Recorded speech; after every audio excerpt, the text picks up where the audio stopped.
Good evening, everyone. My name is Melvin Paron. As an MDA student here at the University of the Philippines Open University, I am very glad to present our discussion on Module 9 of our Foundations of Distance Education course.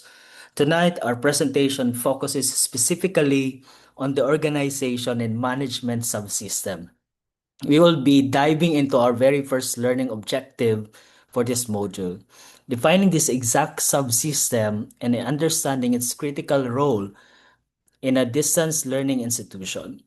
This presentation is closely based on the foundational module readings written by our professors, Paz Ilaylaya Saplala and Maria Lorenda S. Westergaard.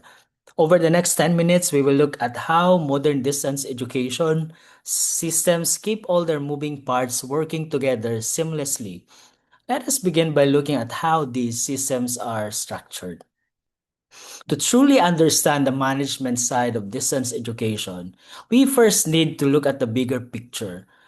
A distance education institution is never just a single isolated office. Instead, it is a complex system built from several interconnected parts that we call subsystems. The most fascinating thing about these subsystems is that they develop almost simultaneously. They do not wait for one part to finish completely before the next one starts. While the course development team is busy designing modules, other teams are already preparing to teach and support students. We have course development and design building the learning materials, teaching and learning acts, managing the actual distance instruction, and student support services, guiding learners through their academic journeys.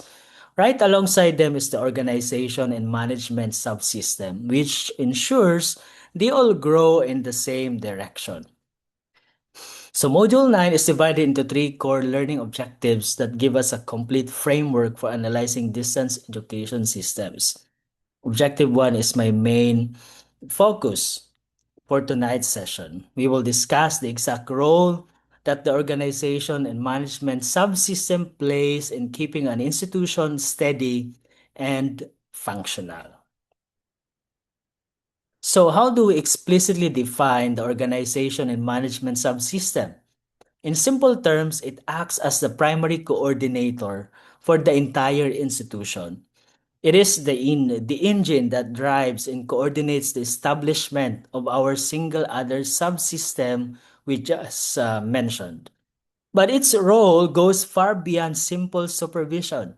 The subsystem is responsible for making the strategic decisions about which aspects of the educational system should receive priority attention at any given time.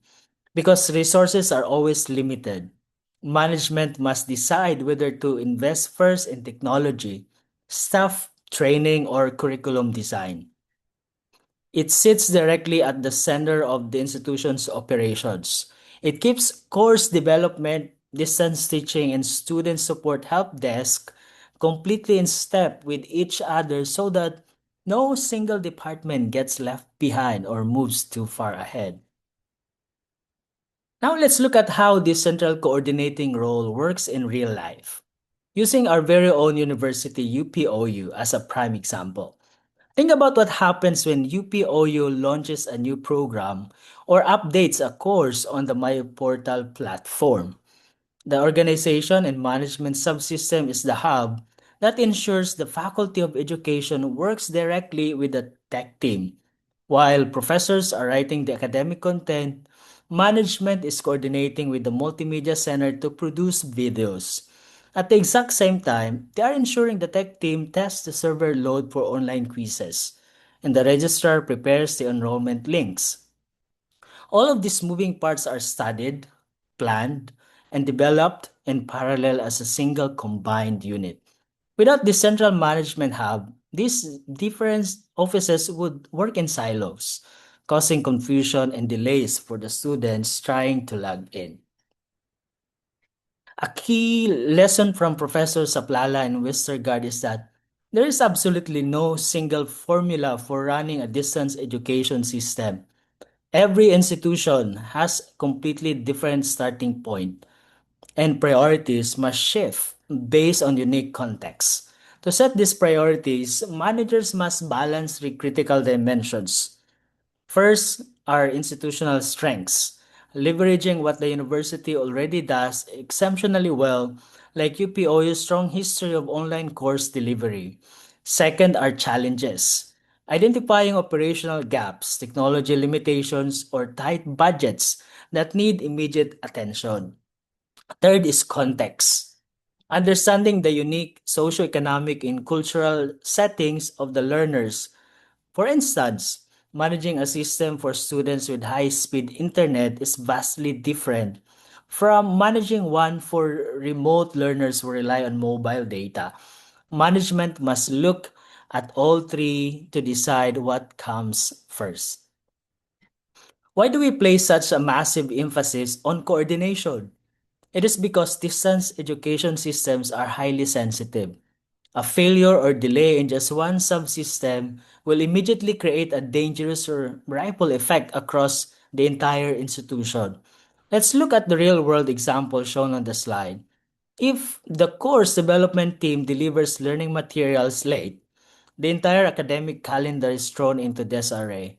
If the student services team records grades inefficiently, a student's academic standing, scholarships, or graduation plans are instantly jeopardized. If the online discussion forum technology fails, the vital interaction between tutors and students is completely cut off. Strong, proactive coordination is designed to catch these small operational gaps early. It fixes them behind the scenes long before they can cascade down and hurt the student experience.